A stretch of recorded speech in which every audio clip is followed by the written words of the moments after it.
lo que yo digo y lo que yo escribo no es para que penséis como yo, es para que penséis. Esa diferencia es abismal y hay que tenerla muy clara. Recordar a Machado: tu verdad no, la verdad. Y ven conmigo a buscarla, la tuya, quédatela. No hay ninguna verdad. La verdad es una meta que no alcanzaremos nunca, nunca. En ningún aspecto de nuestro conocimiento hay verdades absolutas. Ni en la ciencia, ni en la filosofía, ni en la teología, ni en el arte. No hay verdades absolutas. Y por lo tanto, tenemos que estar siempre buscando. Ahí se queda. Vamos al tema. Voy a daros un poco de esquema porque, aunque me veáis venir aquí con las manos en el bolsillo y silbando, esta charla tiene muchas horas de preparación, muchas. Y si no sale mejor es porque no soy capaz, pero no porque no lo he intentado. Voy a daros un esquema para que sepáis por dónde van los tiros. Primero, vamos a hablar un poco de la mística. ¿Qué entendemos por mística y tal? Ya sabéis que el título era Desmitificación de la mística. Hoy tengo otro mejor. Y es Humanización de la mística. Humanización. Y si hablamos de humanización, es para contrarrestar algo. ¿Qué? La mística está demasiado divinizada. Y hay que tirar por ella para abajo. Y hay que hacerla humana. Por eso, después de hablar de mística, vamos a empezar con las desmitificaciones. Primera desmitificación. La mística no es exclusiva del cristianismo. Segunda desmitificación. La mística no se identifica con fenómenos raros, extraordinarios. Tercera desmitificación. Hay que desmitificar los conceptos de Dios, alma, espíritu, mente, conciencia. ¿Qué queremos decir cuando decimos eso? Cuarta desmitificación. Todos los fenómenos místicos, como todo el conocimiento, sucede en el cerebro. Tiene base biológica. No son realidades etéreas, trascendentes. No, tienen base biológica. Veréis el horizonte que se abre desde esta perspectiva. Y terminaremos con un gran interrogante. ¿Quién o qué o cómo se producen estos fenómenos místicos? La mística, la verdadera, la interior. Ese va a ser el panorama. Me han dicho que 3/4 de oreja. Vamos a ver. Y vamos a empezar. ¿Qué entendemos por mística? Pues como pasa siempre, si no me lo preguntas, lo sé. Pero concretarlo lleva a Dios y a luz. Normalmente nosotros, ¿qué entendemos por mística? ¡Mística! ¡Ah! San Juan de la Cruz, Santa Teresa, a lo mejor San Francisco de Asís o el maestro Eckhart. Y ahí nos quedamos. ¿Y qué queremos entender cuando decimos esto? Esto ya es un paso que tenemos que dar. La mística podríamos definirla como un cierto grado de espiritualidad. Nada más.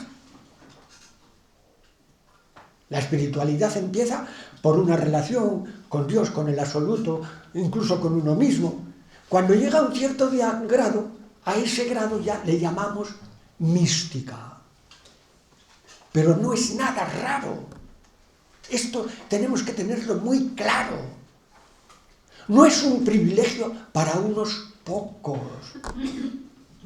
Místico es todo aquel que tiene una experiencia de la realidad con mayúscula.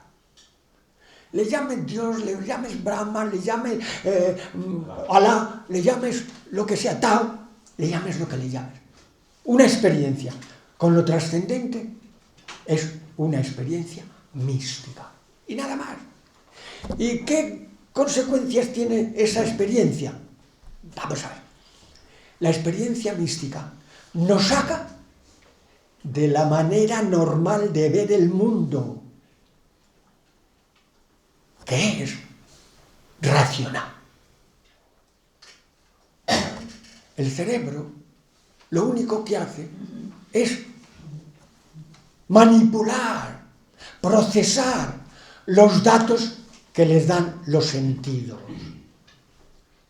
Pero eso es solo el aspecto racional. La mente es mucho más.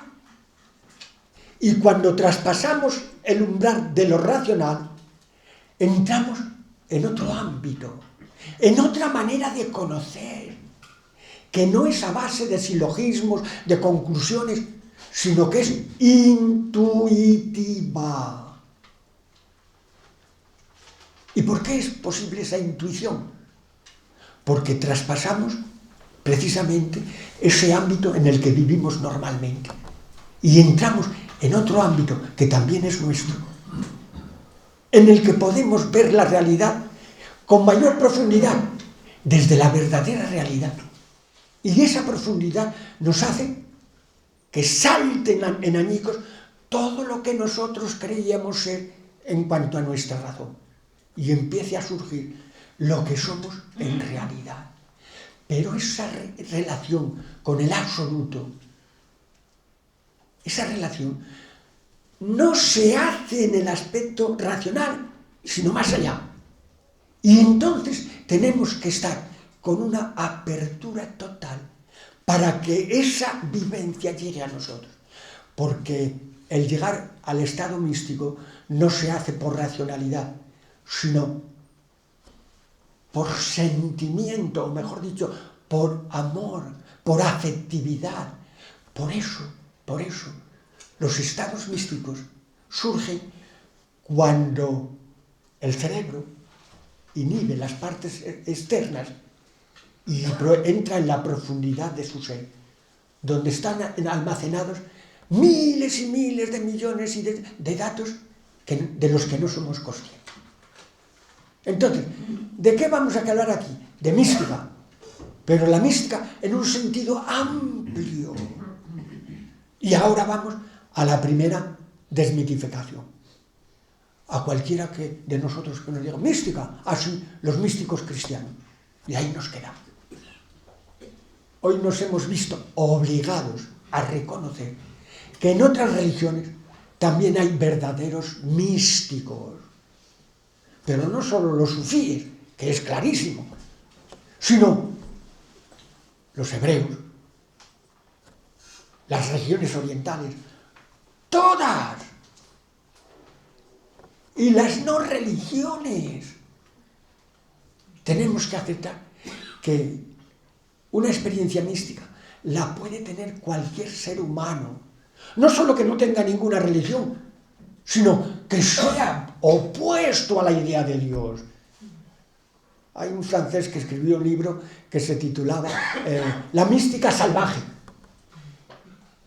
Y en ella no es más que relatos y comentarios de místicos que no tenían nada que ver con la religión. Incluso declarados ateos, pero beligerantes. Y han tenido una experiencia mística. Lo de salvaje no es por lo de bruta, sino porque no está domesticada. Una mística que no está domesticada por las religiones. Y eso puede abrirnos horizontes increíbles. Y entonces, vamos a hacer un poco de historia. ¿Dónde empezó la mística? Pues la mística es muy anterior a las religiones. Por eso hacemos mal en conectarla directamente con una religión. No, no. La religión nació de la mística, de la experiencia mística, no al revés. Se tienen conocimientos de estados místicos. No le llamaban místicos. ¿Qué más da? La palabra es de hace 4 días. Ni en el Evangelio ni en la Biblia está la palabra, ni el significado, lo misterioso. La primera vez que se ve en los padres griegos, significaba doctrina mística, doctrina oculta, doctrina que no se puede poner al público. Pero esa mística es una capacidad de todo ser humano. Y se sabe perfectamente que hace 10.000, hace 12.000 años hubo chamanes, hubo brujos, hubo personas que tenían la conciencia de haber tenido esa experiencia de lo trascendente, de lo divino, de lo luminoso. ¿Y ha tenido alguna influencia? Vamos a ver.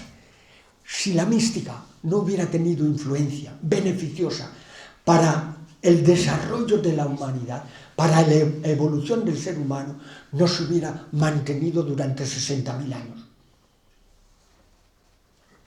Y por lo tanto, hay que descubrir qué valor ha tenido y cómo se ha manifestado en la vida de cada persona y de los pueblos. Pues lo primero, fijaros, en los primeros pasos de socialización tuvo una importancia increíble las experiencias místicas de algunos. Porque esos que decían que habían tenido conexión con Dios, que Dios les decía esto o aquello, eran tenidos por sobrenaturales. La gente se agachaba, les hacía caso, les veneraba, les llamaba sagrados, personas sagradas. Pero también los objetos que utilizaba, sagrados.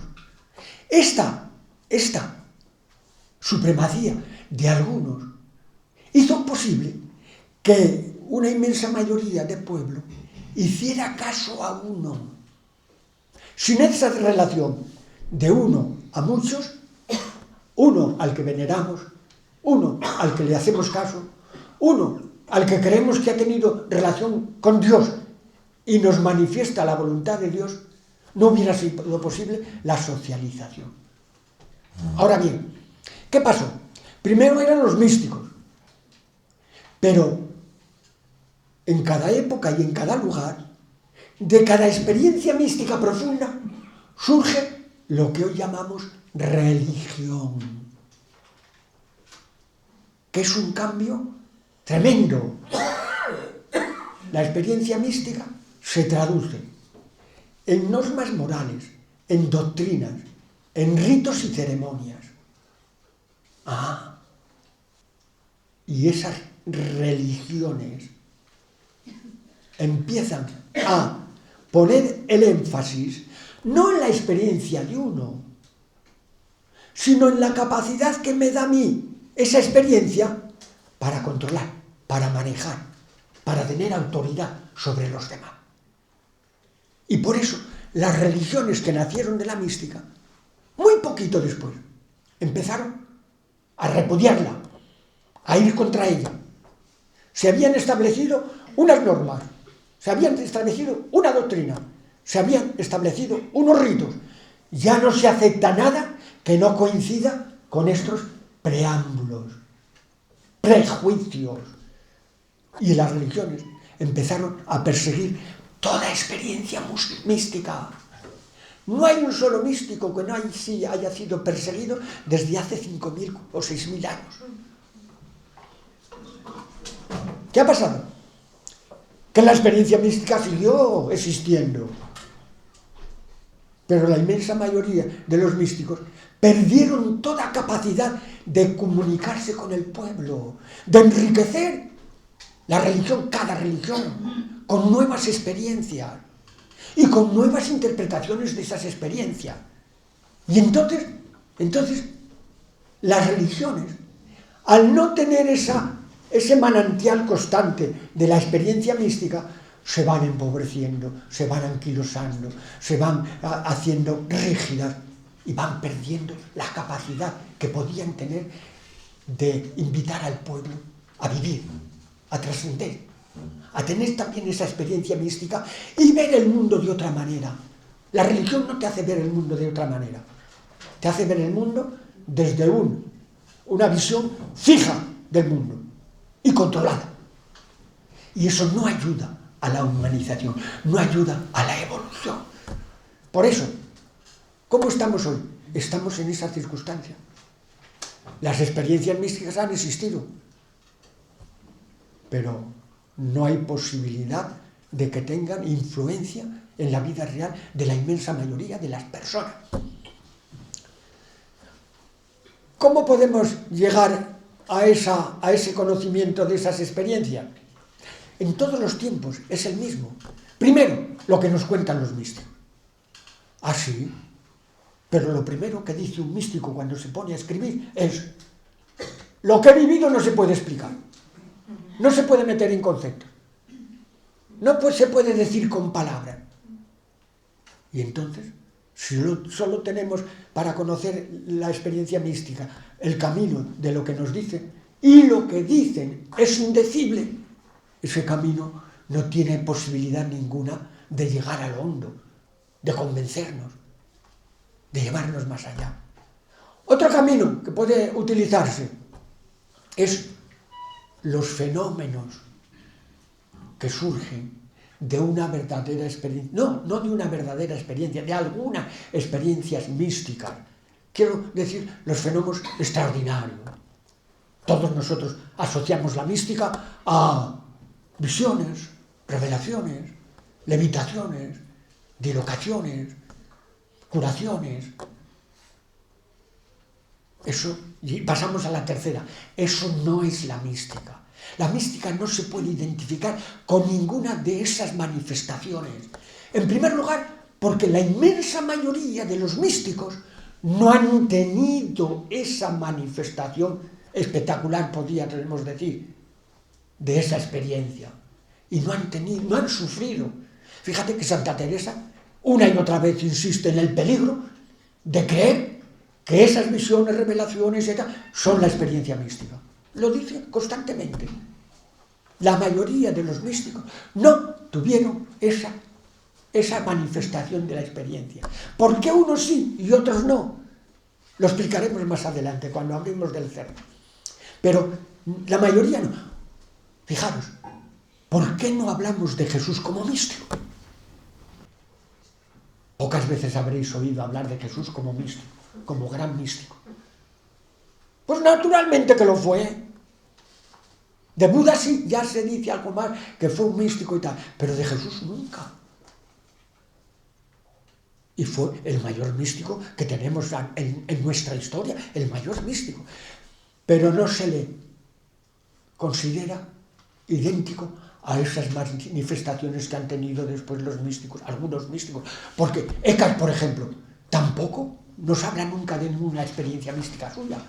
Habla de la mística en teoría, en tercera persona. San Juan de la Cruz, todo lo contrario. San Juan de la Cruz habla de la mística. Ese lenguaje místico es importantísimo porque nos puede confundir. Hablan de esas experiencias y pueden hacer ver que en esas experiencias consiste la realidad, la experiencia mística. Y no. Como es indecible, utilizan todos los medios habidos y por haber. San Juan de la Cruz utilizó la poesía. Genial. Porque esas experiencias solo se puede hablar de ellas con imágenes, con metáforas, con símbolos, con alegorías, con contradicciones. Fijaros las contradicciones de San Juan de la Cruz. Cuando él habla de que, fíjate, cauterio suave, Cautelar es quemar con un hierro candente. Y habla cautelosa. O regalada llaga. Una herida regalada.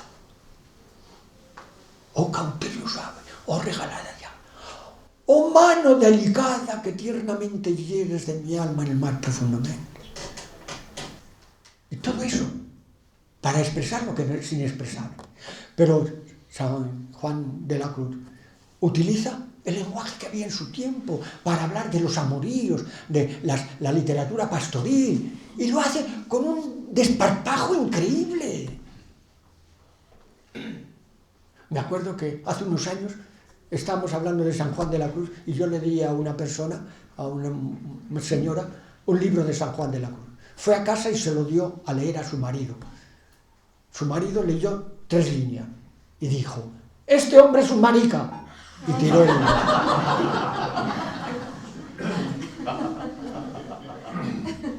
Pero claro, San Juan de la Cruz habla en primera persona como alma y por lo tanto en femenino.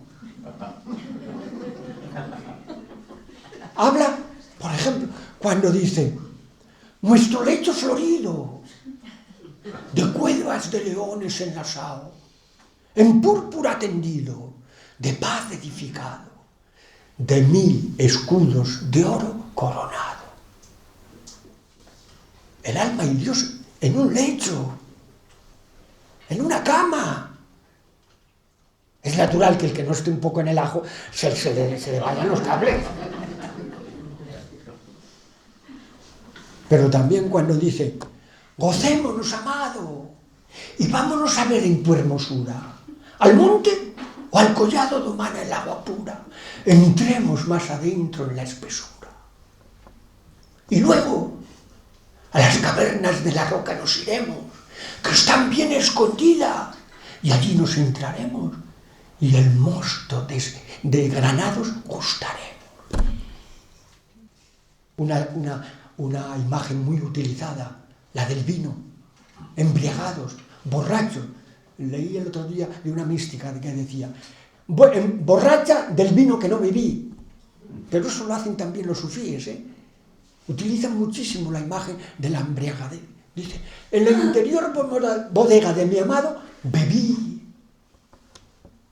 y cuando salí, por toda aquesta vega ya cosa no sabía, y el rebaño perdí que antes había». Otra imagen que utilizan muchísimo es en los enamoramientos, el lenguaje de los ojos. Es muy importante. Lo que no se puede decir con palabras, se dice con la mirada. Se dicen uno al otro con la mirada.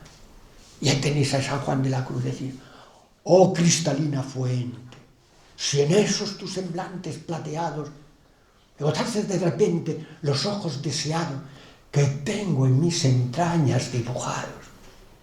Pero al hablar de esta eso había que tener en cuenta la advertencia de Machado. El ojo que tú ves no es ojo porque lo ves, es ojo porque te ve. Y ahí tenemos, por ejemplo, a San Juan de la Cruz.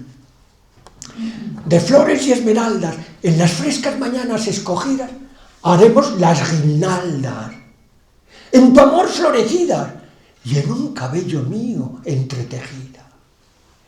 En solo aquel cabello que en mi cuello mirar consideraste, mirástelo en mi cuello, y en él preso quedaste, y en uno de mis ojos te llagaste. Cuando tú me mirabas, tu gracia en tus ojos imprimían, por eso me adamabas, y en eso merecían los míos adorar lo que en ti vía. No quieras despreciarme, pues si color moreno en mí hallaste, ya bien puedes mirarme después que me miraste, que gracia y hermosura en mí dejaste».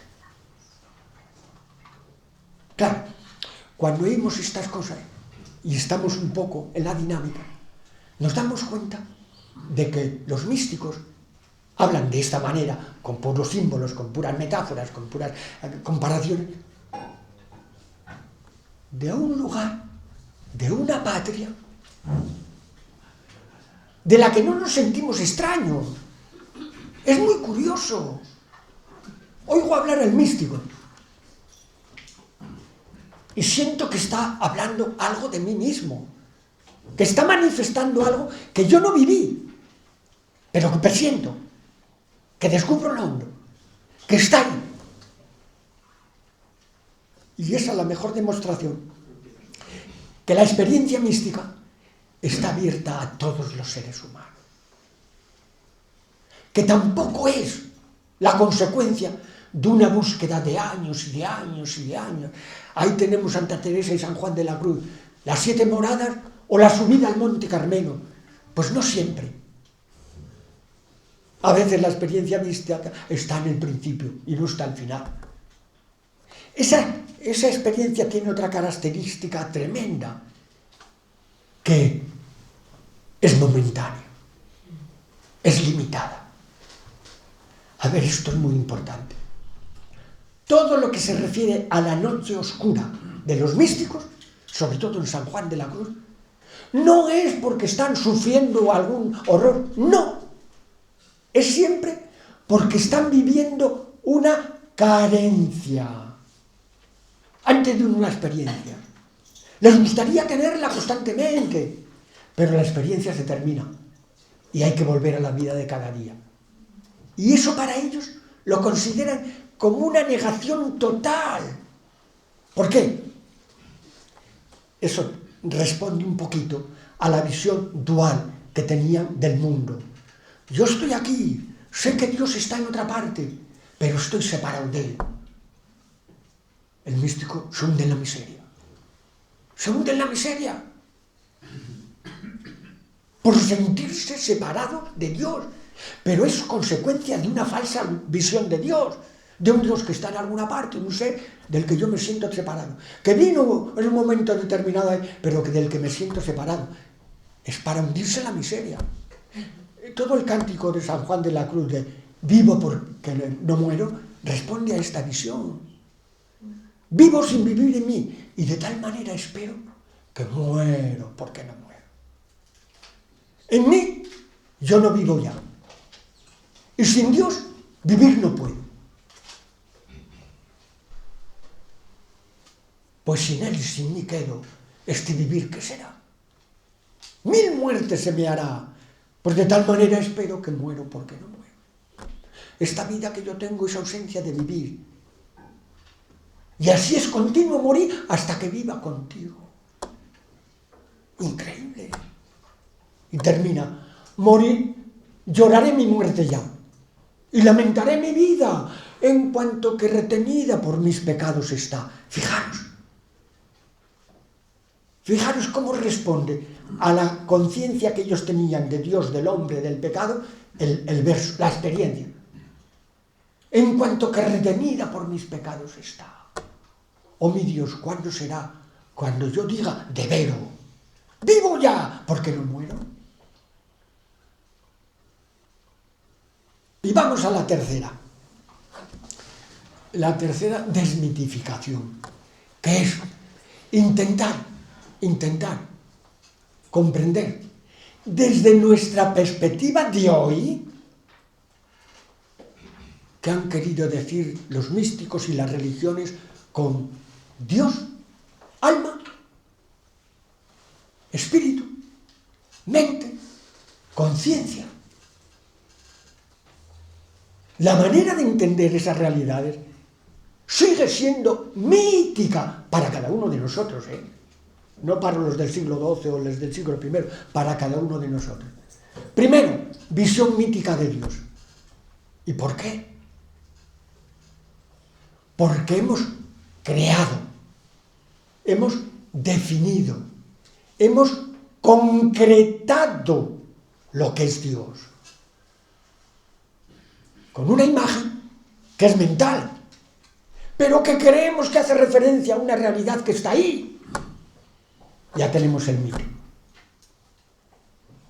Dios no es un ser. Dios no es un tú. Dios es una realidad que estamos produciendo, que está en todo,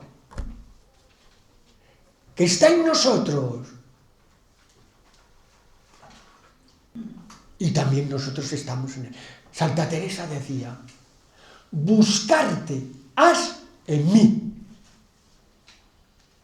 buscarme has en ti. No sé si es demasiado escueto este lenguaje, pero es genial. Y no le hacemos caso. Buscamos a Dios fuera, en el cielo, o en la iglesia, o en una estatua. En ti tienes que buscar a Dios. Y a ti te tienes que buscar en Dios. Por lo tanto, desaparece esa idea mitológica de Dios, que está algo en una parte. La idea teísta de Dios es la que ha mantenido a las religiones durante 12.000 o 15.000 o 20.000 años. Y es hora de salir de esa idea. Por eso, lo primero que tenemos que hacer, si queremos entrar en una dinámica adecuada a nuestro tiempo, con lenguaje de nuestro tiempo, es superar la idea de un Dios fuera, de un Dios teísta, de un Dios como un ser con el que puedo relacionarme, de un Dios como un sujeto o como un objeto, y yo como sujeto.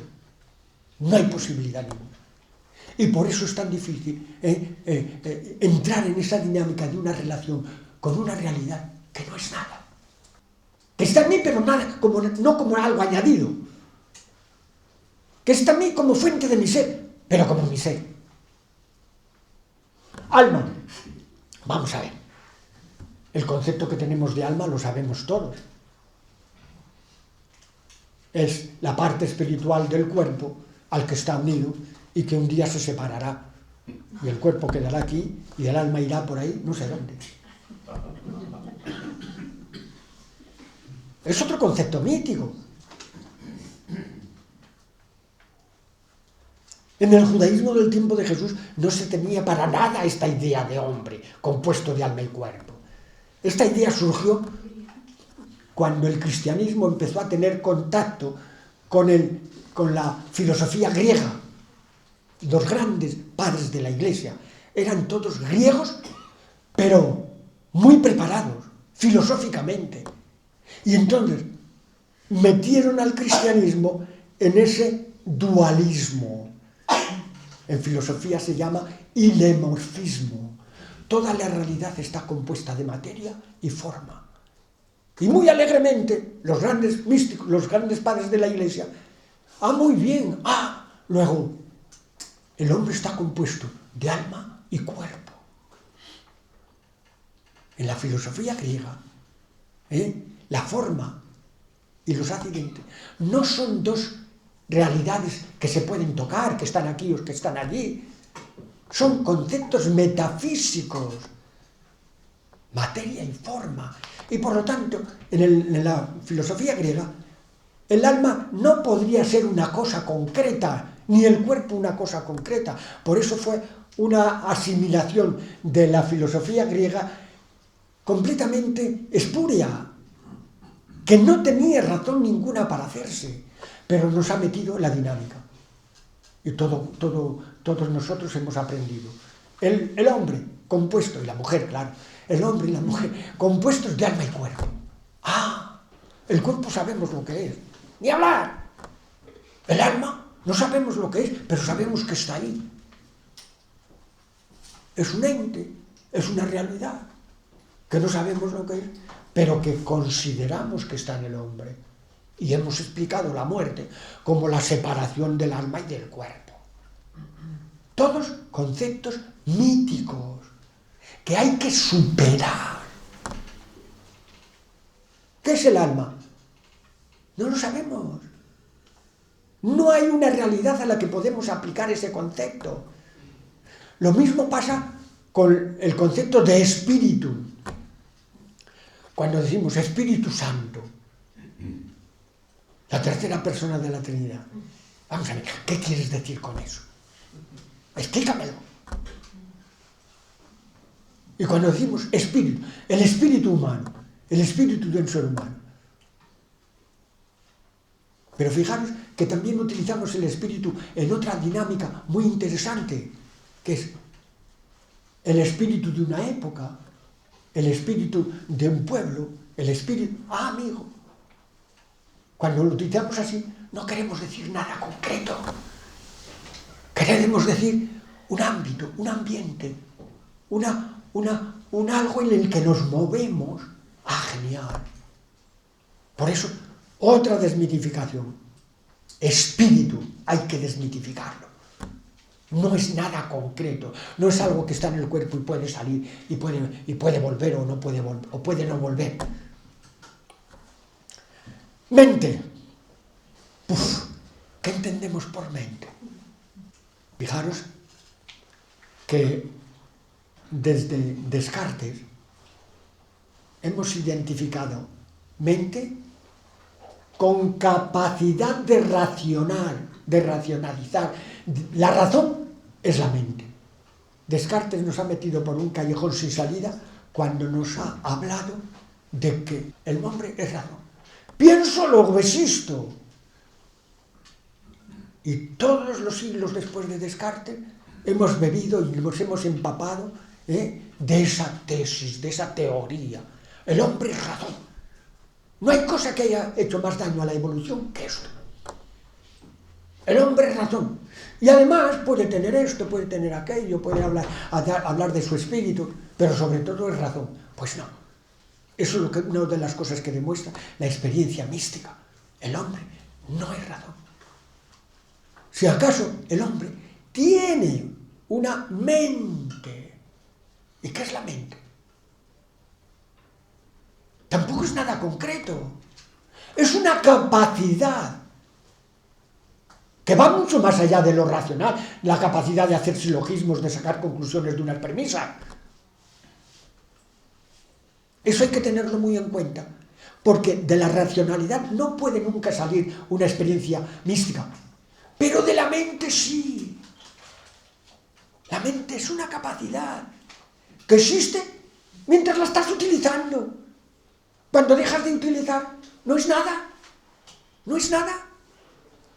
Y la mente tiene una capacidad, una cantidad de connotaciones increíbles. Una es la de poder ir a descubrir la verdadera realidad que no puede entrar por los sentidos. Conciencia. Vamos a ver. Hemos hablado de la conciencia, del consciente, del subconsciente, con una alegría, como si lo conociéramos. Se están haciendo verdaderos esfuerzos científicos para descubrir de dónde ha salido la conciencia de yo. El self, que dicen los americanos.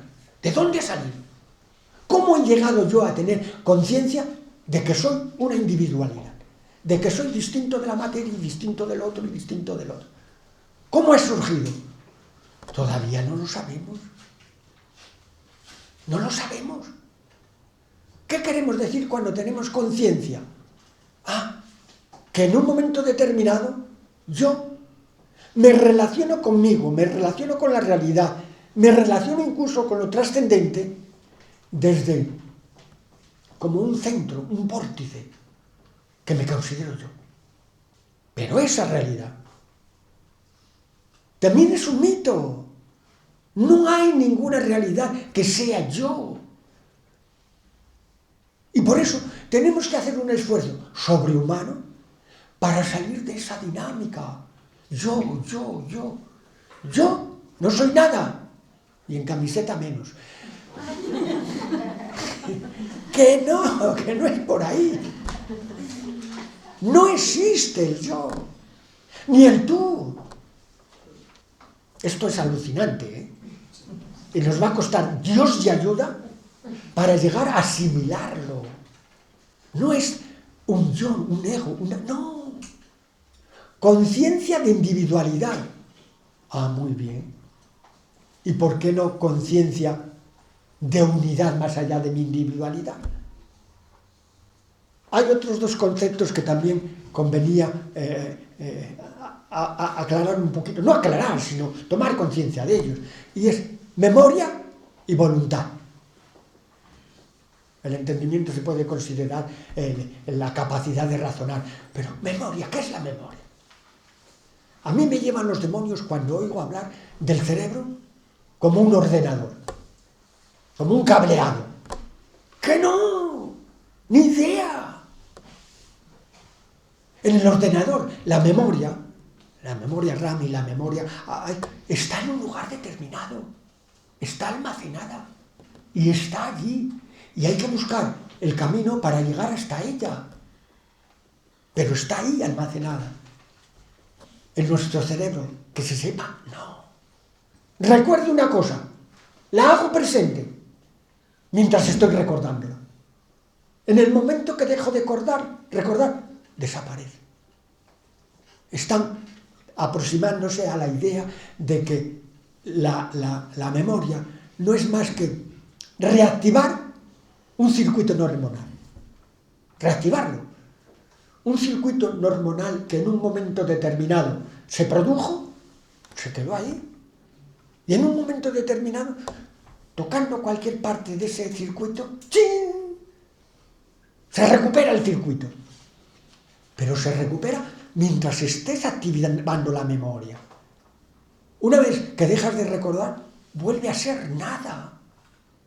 Y mientras la estás recordando, no es más que un fluir eléctrico, impulsos eléctricos. No hay nada más. Y ese circuito después se cruza con otro, se cruza con otro, se cruza con otro. Pero no es nada real. Voluntad. ¿Cuántas veces nos ha hablado de la voluntad? Se sigue hablando de la fuerza de la voluntad, que hay que tener fuerza de voluntad para hacer aquello que no me guste o dejar de hacer aquello que me guste. Es otro mito. La voluntad no existe. Para explicar esto, había que recuperar la idea que nos ha transmitido la evolución, la idea de placer y de dolor.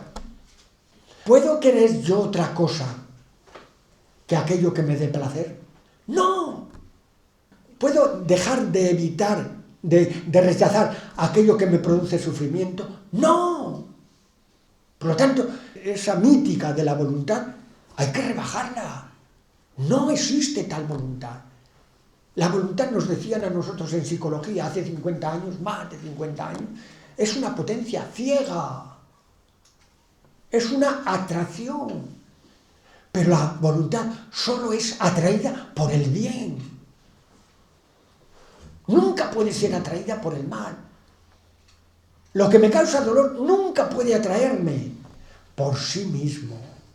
Puedo dejar llevarme por algo que me produce dolor si yo cavilo que después del dolor vendrá el placer. Eso sí, pero yo siempre busco el placer. Por lo tanto, hay que desmitificar la idea de voluntad. Y entonces, ¿nosotros cómo tenemos que entrar en esa dinámica? Muy fácil. ¿Sabéis por qué ha fallado tanto las religiones al mandar esto y al prohibir aquello? Porque no ha tenido en cuenta esto. La voluntad solo funciona desde el conocimiento. Y para cambiar lo que yo quiero, tiene que cambiar mi manera de ver la realidad. Y una vez que desde el conocimiento, desde la mente, veo que esto es bueno, no hay posibilidad ninguna de que alguien me haga rechazarlo. Y en el momento que descubro que esto es malo para mí, no hay posibilidad ninguna de que nadie me obligue a hacerlo. Y esto explica lo que nos ha pasado a todos nosotros. ¿Cuántas veces nos hemos confesado? Ahora ya no, pero antes. Yo todas las semanas durante 50 años. ¿Qué pasaba? Te acusabas de una cosa. Te habían dicho que está mal. Y lo habías hecho. Sabías que no tenías que hacerlo. Confesar. Y al momento después, ¿qué? Otra vez. Otra vez. Otra vez. Y claro, la confesión, un tapabuelos. He fallado, pero como me he confesado. He fallado, pero no como me he confesado. Y la dinámica no ha cambiado nunca. No. Tienen que descubrir por qué algo es malo para ti. Y entonces no hace falta nada, que venga ni Dios ni el diablo a decirte que no lo tienes que hacer. O descubrir que algo es bueno para ti. Ya no te hace falta ninguna fuerza de voluntad, puedes dejarte llevar.